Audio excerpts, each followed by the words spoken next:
Selamat pagi pemirsa Guntur Media dimanapun berada. Jumpa kembali bersama saya Tias Paramita dalam gelaran obrolan pagi untuk edisi hari ini Jumat 26 Februari 2021. Topik yang bakal kita angkat ini spesial banget ya, dan Tias juga sudah kehadiran satu orang narasumber yang gak kalah spesialnya yang pasti. Topik kita adalah mengenai membangun semangat perajin di saat pandemi. Nah, di mana COVID-19 memang mempengaruhi seluruh sendi kehidupan, tak terkecuali bagi para perajin. Dekranasda sebagai organisasi sosial yang menaungi para perajin mendapat tantangan agar para pengrajin tidak bangkrut. Istilahnya bisa bertahan saja sudah syukur gitu ya. Untuk itu di Studio Gembel 38 kita sudah kehadiran satu orang narasumber yang luar biasa ya. Cantik sekali. Ini ada Ketua Dewan Kerajinan Nasional Dekranasda Buleleng, Ibu Insinyur I Gusti Ayu Aris Sujati. Selamat pagi Bu Aris. Selamat pagi Mbak Tias. Selamat pagi juga semua untuk pemirsa dan pendengar radio Guntur FM. Iya, gimana kabarnya nih Bu? Baik semua sehat. Mbak. Sehat. Lama nggak ketemu ya. Terakhir ketemu kemarin di Lomba Semarak Kemerdekaan kalau nggak salah ya. Sempat karaoke waktu itu Ibu nyanyiin satu lagu. Ya di sini. Iya, buat Bapak spesial gitu. Pagi ini nggak mau lagu nyanyi. Pak Agus ya. Iya, lagu Pak Agus sama lagu 1000 tahun lamanya kalau nggak salah waktu itu. Pagi ini nggak mau nyanyiin satu lagu mungkin Bu dulu? Jangan deh. Jangan nanti dulu. Penyanyi aja nyanyi. Padahal suaranya Bu Aris nggak kalah sama penyanyi itu. Itu emang hobi Bu, emang sering? Gimana ya, bersenandung sering. Bersenandung. Tapi nggak pernah hafal sama lagu. Berarti penikmat musik gitu ya, ya, gitu emang deh. suka gitu ya. Oke deh, karena ibunya nggak berkenan katanya untuk nyanyi ya, malu-malu ibunya. Oke deh, kalau gitu langsung ya kita ngobrol aja seputar bagaimana membangun semangat perajin nih di tengah pandemi COVID-19 yang emang mempengaruhi segala lini sektor gitu Bu ya. Nah, setelah melakukan pemantauan ke para perajin, gimana kondisi mereka nih Bu? Nah, mungkin saya jelaskan dulu ya, saya selaku Ketua Dekranasda. Saya adalah pendamping Bapak Bupati yang langsung sebagai Ketua Dekranasda, Dewan Kerajinan Nasional Daerah yang ada di Kabupaten. Nah, tentunya sih ada jenjangnya, ada dari Kabupaten, ada dari Provinsi, ada dari Pusat. Nah, disinilah tantangan kita sekarang, kan era pandemi, biasanya setiap tahun tuh ada pameran. Ya, ada di Pusat ya, pameran Dekranas namanya, terus Inakraf, semua pengrajin-pengrajin yang ada seluruh Indonesia ditampilkan di sana. Ada 2 event kan, belum lagi kita ulang tahun kita di sini, belum lagi ada event-event seperti festival yang ada di Kabupaten Buleleng, belum lagi ada event-event yang ada di provinsi. Jadi semua pengrajin kita sebelum pandemi itu semua bergerak. Ketika pandemi itu tidak memperbolehkan ada pertemuan tatap muka, itu mengharapkan kita semua daring jauh-jauh semua. Jadi di sini semua mereka kena dampak. Dampaknya apa? Tentunya di sini semua tidak bisa bergerak. Awalnya kita kebingungan dengan pandemi corona ini, pandemi COVID-19 ini. Apa harus dilakukan? Setelah itu baru memahamilah, sekian lama memahami. Nah, sekarang setelah pulang mereka dari kapal berlayar, kan banyak semua dipulangkan, tenaga dari hotel semua dipulangkan, mulailah mereka bertani, mulailah mereka memanfaatkan lahan yang ada. Nah, di sini yang pertama kali tentunya yang tetap eksis adalah industri olahan pangan. Itu aja yang tetap bisa karena kita membutuhkan makanan. Nah, yang lain-lainnya itu kita setelah itu baru kita mulai sadar. Apa harus kita lakukan? Tentunya di sini, kita harus memahami revolusi industri 4.0. Jadi kegiatan itu mulai dilaksanakan secara online, mulai dilaksanakan secara daring. Ya, daring. Semua kegiatan gitu. Demikian juga untuk makanan, untuk ini jualannya bisa lewat FB. Bisa lewat IG, bisa memilih marketplace yang ada atau apapun itu platform yang ada, seperti misalnya Bukalapak. Kalau di Bali kita sudah disediakan oleh Ibu Gubernur Bali Mall ID, bisa manfaatkan seperti itu. Kalau di kabupaten kita memanfaatkan Isemeton yang ada, dan juga Laisti ya. Kalau misalnya mereka belum bisa memanfaatkan teknologi yang ada, masih ada pendampingan dari Dinas Perdagangan gitu. Ya, semua akhirnya kita di era pandemi ini karena itu membuat kita harus menguasai teknologi. Digitalisasi sangat penting sekali di era sekarang ini. Namun walaupun ada digitalisasi seperti itu, kita juga mulai sekarang sudah melangkah. Kemarin di bulan Desember kita juga menyelenggarakan Gema UKM. Itu mulai terakhir karena mulai bangkit kan. Jadi kita laksanakan semua di Krishna Beach Street ya. Penimbangan itu. Ya, di PP ya, kita laksanakan di sana semua. Jadi mereka kangen berkumpul, semua tampil di sana. Perancang mode lah, fotografer, olahan pangan, kerajinan, semua tampil di sana. Jadi, nah cuman waktunya hanya 2 hari, tidak boleh berlama-lama kan. Itu hanya untuk mengobati rasa kangen mereka. Nah itu yang saya sudah lakukan. Di samping itu di provinsi, Ibu Putri Koster juga sudah melakukan KM Bangkit. Iya. Sekarang juga masih sedang masih sampai itu terus bertahap, diperpanjang lagi dari tahun 2020 dah, diperpanjang. Sekarang mulainya lagi Februari sampai 31 Maret. Ya diperpanjang terus. Nah di sana pengrajin kita juga sudah ditampilkan. Sudah. Tentunya di sana adalah semua kabupaten kan. Dari kita sudah ada Ibu Poni, Ibu Dewi, Pak Rajin, Arte Dharma, terus ada juga Bu Libra dari Tiga Wase, itu sudah ditampilkan di sana. Kedepannya mungkin kita, kalau yang tidak sempat tampil di sana, ya kita di sini, kita dampingi mereka semua untuk bisa berjualan secara online dulu. Oke, begitu. Berarti para perajin ini emang benar-benar terkena dampak sekali, Bu ya? Terkena sekali semua untuk kerajinan, terutama apa ya biasanya, saya nyatakan ini Pak G aluminium ya. Biasanya Pak G itu kan berjualan, mereka menyuplai barang ke Kute. Kemarin udah ke Kute nggak ada kehidupan apa-apa lagi, kosong sama sekali. Kalau kita lebih ramai kita di sini, karena Kute itu adalah daerah turis ya, turis nggak ada. Jadi nggak ada siapa-siapa. Kalau kita di sini kan orang lokal ya, masih banyak ini ya. Yang berseliweran ya. Ya, di sana kosong sama sekali. Apalagi toko kerajinan tutup semua. Dan banyak toko-toko yang tutup ya, yang toko-toko souvenir. Minimal mereka dengan ikut pameran. Bagi yang tidak ikut pameran, manfaatkan teknologi yang ada. Jadi masih mereka bisa bernafas lah pelan-pelan ya. Tidak seperti sebelumnya. Mungkin dengan adanya vaksin sekarang, mudah-mudahan ke depan bisa tertanganilah corona, jadi mereka bisa hidup perlahan-lahan lagi meningkat lagi. Oke, harus bertahap semuanya. Bertahap semua. Harus bersabar para perajin. Yang penting mau tetap berproses gitu ya, Bu. Jangan berproses. Jangan berhenti. Tapi dari sekian banyak perajin yang ada, Bu, apakah semua perajin mengalami keterpurukan atau mungkin ada juga yang mengalami kestabilan, Ibu? Kayaknya saya lihat semua deh. Tidak ada yang ini apa aja, semua usaha semua juga terkena, kecuali yang sekarang yang meningkat adalah jualan ini pulsa, jualan pulsa sama jualan HP untuk daring ya, untuk Zoom meeting. Itulah era digitalisasi, itu yang sekarang yang meningkat penjualannya. Yang lain semua terkena dampak saya lihat. Oke, berarti para perajin yang mungkin ada nggak sih para perajin yang sudah mengekspor barang-barangnya di Buleleng sendiri, Bu, sebelumnya?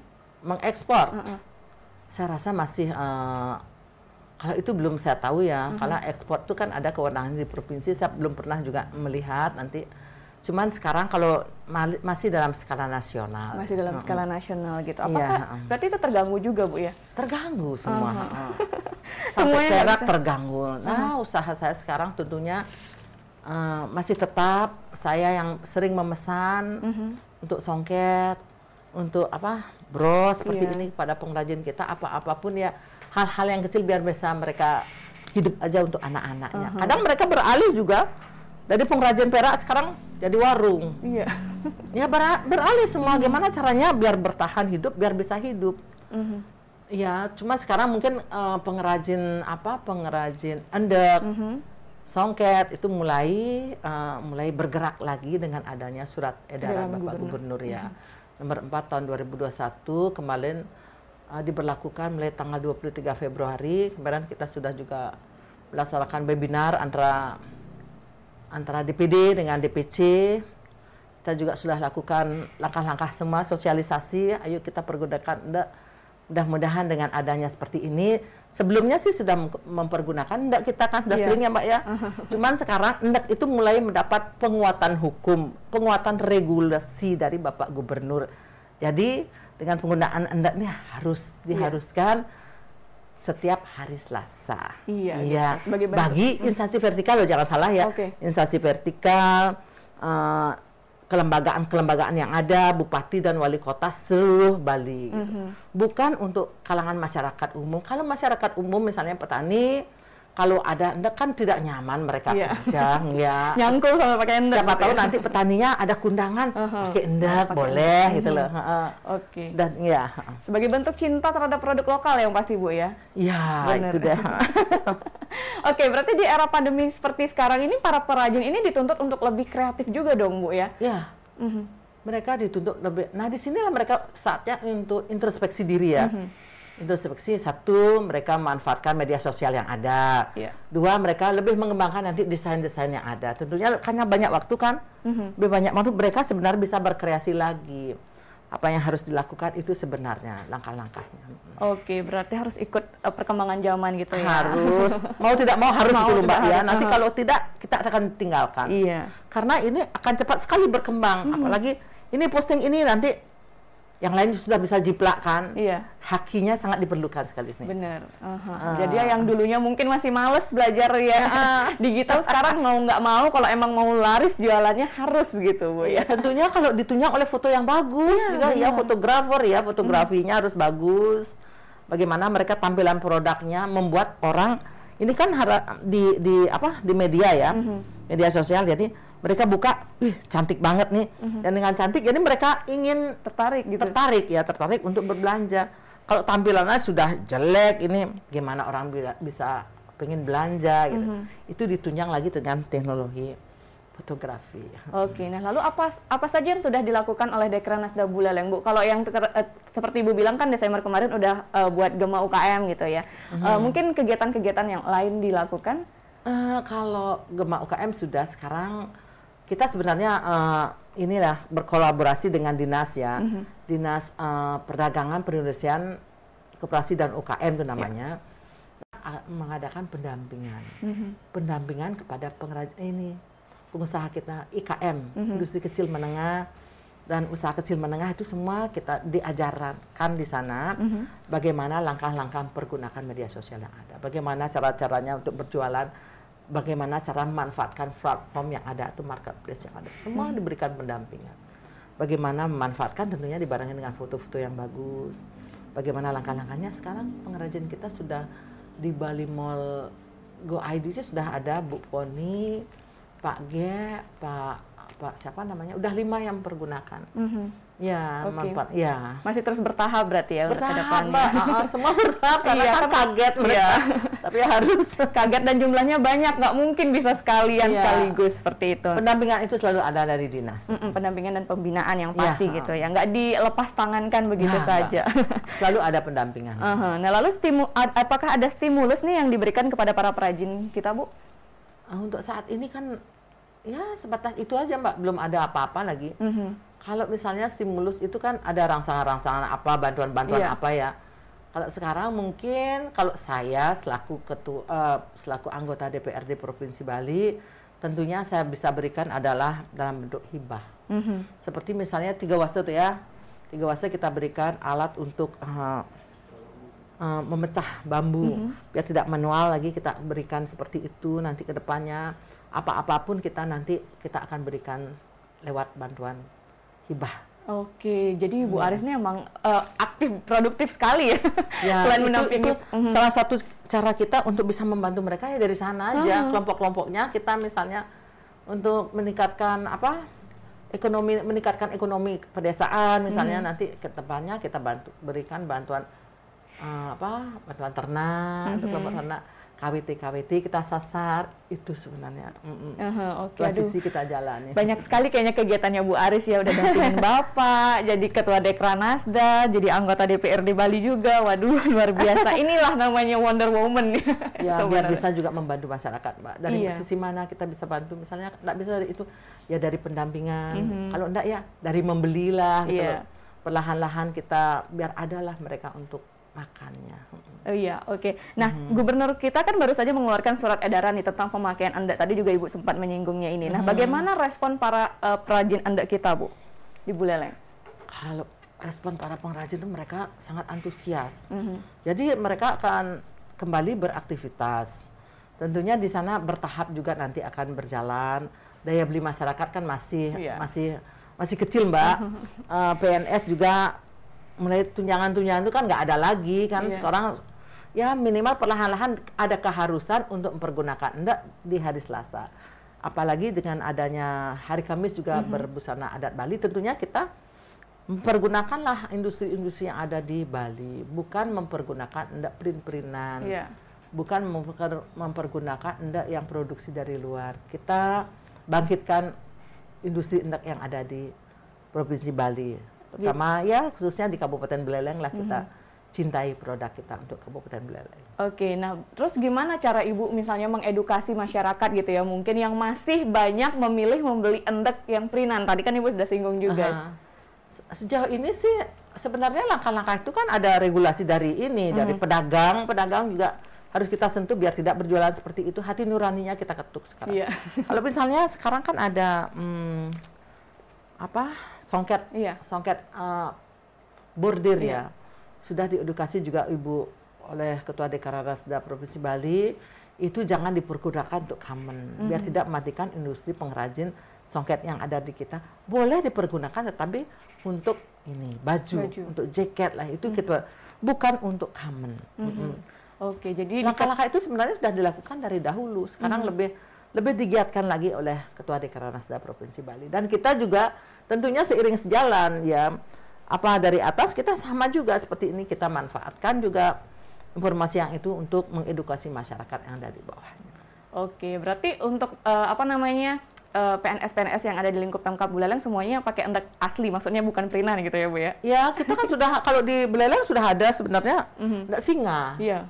Kita pergunakan dulu setiap hari Rabu ya tuh ya. Nah, dulu Kamis karena ada pakaian adat, geser lagi.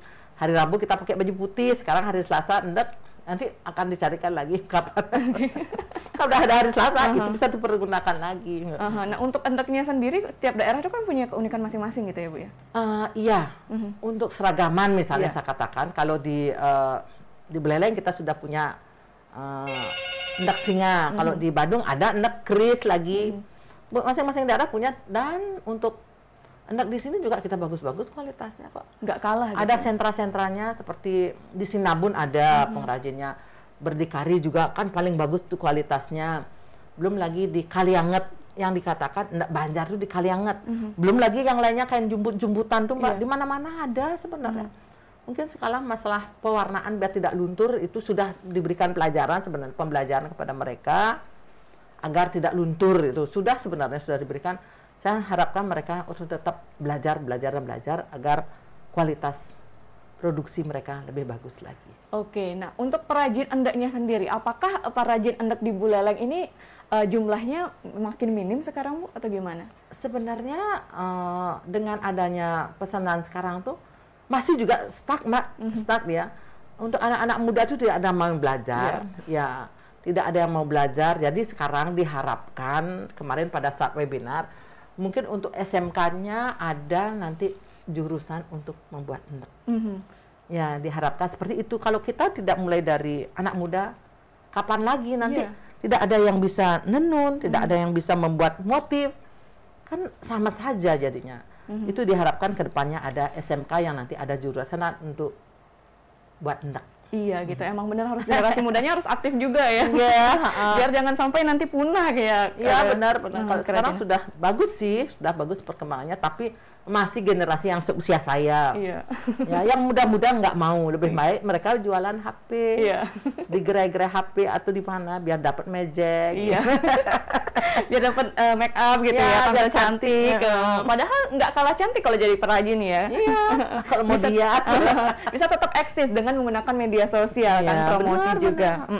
Nah, lalu produksi kerajinan apa aja sih Bu kalau boleh tahu yang mendominasi di Buleleng? Kalau di Buleleng seperti saya katakan tadi endek. Endek tuh berdikari, di Kalianget, di mana lagi di Sinabun, belum lagi di Bondalem. Banyak sebenarnya, jumputan lagi belum ada lagi di mana, di Benggel, di Beratan dulu banyak sebenarnya untuk songket. Kalau songket Ibu Poni sama Pak Rajin atau Arto Darmo banyak sebenarnya. Pak Alita lagi yang ada batik, Pak Alit Salon, dia mengkombinasikan antara songket dan batik. Waduh, keren. Ya, songket. Dan songketnya polos, dibatik sama Pak Alitnya dibatik, dibuat apa-apa. Jadi dicelup ulang lagi, rata-rata mereka seperti itu sekarang. Bagaimana mereka tetap berkreasinya, biar inilah ada inovasi dari pengrajin-pengrajin. Sebenarnya sudah banyak, Mbak.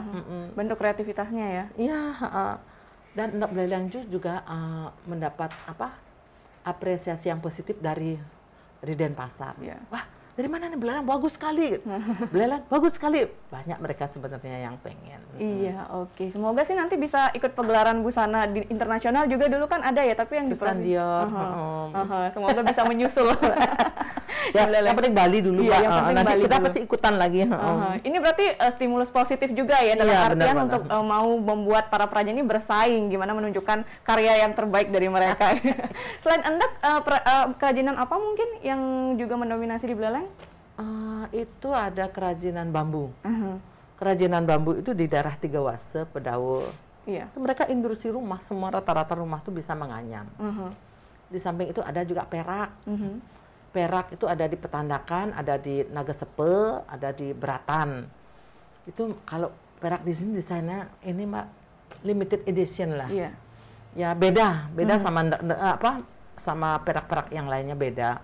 Terutama yang ada di daerah Petandakan. Sekarang pun saya memesan nanti untuk acara adat saya pesan sudah 10 buat mereka yang bisa menghidupi lah. Bertahap saya pesan, Mbak. Kadang saya ini, semua saya sentuh, ntar saya ini, pelan-pelan saya sentuh semua giliran, biar semua bisa menikmati juga. Di samping itu ada juga kerajinan yang masih tetap bertahan di sana, ada di Nagasepe, ada lukisan wayang di kaca. Lukisan kaca nih. Ya, lukisan kaca nih banyak. Terus belum lagi ada kerajinan-kerajinan kecil ya, ada juga desainer Ayu Windy, sekarang ada Diah Mode, ada Ria. Sebenarnya banyak sudah berkembang di sini, Mbak. Oke, semua berarti banyak sekali ya produk-produk kerajinan kita yang unggul sebenarnya. Iya, sebenarnya sudah unggul. Apalagi dengan adanya Bapak Bupati sekarang untuk menerbitkan buku Semangat Sobean. Jadi di sana itu dicarikan, didata lah potensi-potensi ada di kita, baik itu kerajinannya. Kerajinan bagaimana sih yang bagus, Sobean itu maksudnya yang bagus, yang terbaik, yang gitu kualitas bagus, itu deh. Makanannya mana yang bagus, terus ininya mana yang bagus, buah-buahannya, olahan pangannya mana yang bagus, semua didata di sana. Gitu, diharapkan. Apalagi dengan ada pasar Banyuwangi. Iya benar, kan ada sudah tempat showingnya. Mana juga sudah sempat kan di pasar Banyuwangi diperlihatkan sudah megah, bagus sekali, tinggal ditata saja. Nanti kayaknya udah banyak pemirsa yang nggak sabar juga untuk berbelanja ke sana. Masih stimulasi gimana caranya berjualan. Mudah-mudahan ke depannya bisa sesuai yang diharapkan, tentunya kebersihan harus terjaga. Iya, kebersihan harus terjaga. Dan semoga juga para perajin nanti bisa buka lapak juga di sana, Bu ya. Ya, di lantai 3, maksudnya di lantai berapa ya? Di top floor ya. Bisa sana. Biar bisa lebih deket lah di pusat kota kan belanjanya. Oke Bu, nanti kita lanjutkan lagi Bu ya di sesi kedua, dan Tias yakin juga pemirsa yang ingin tanya-tanya bisa bergabung langsung ke 23455 terkait topik kita, yaitu mengenai membangun semangat perajin di saat pandemi. Mungkin ada di antara pemirsa Radio Guntur yang merupakan seorang perajin atau memiliki saran masukan gitu ya terhadap Dekranasda Kabupaten Buleleng, langsung saja nanti bergabung di 23455. Tapi kita break iklan sejenak karena ada beberapa iklan yang mau lewat berikut ini.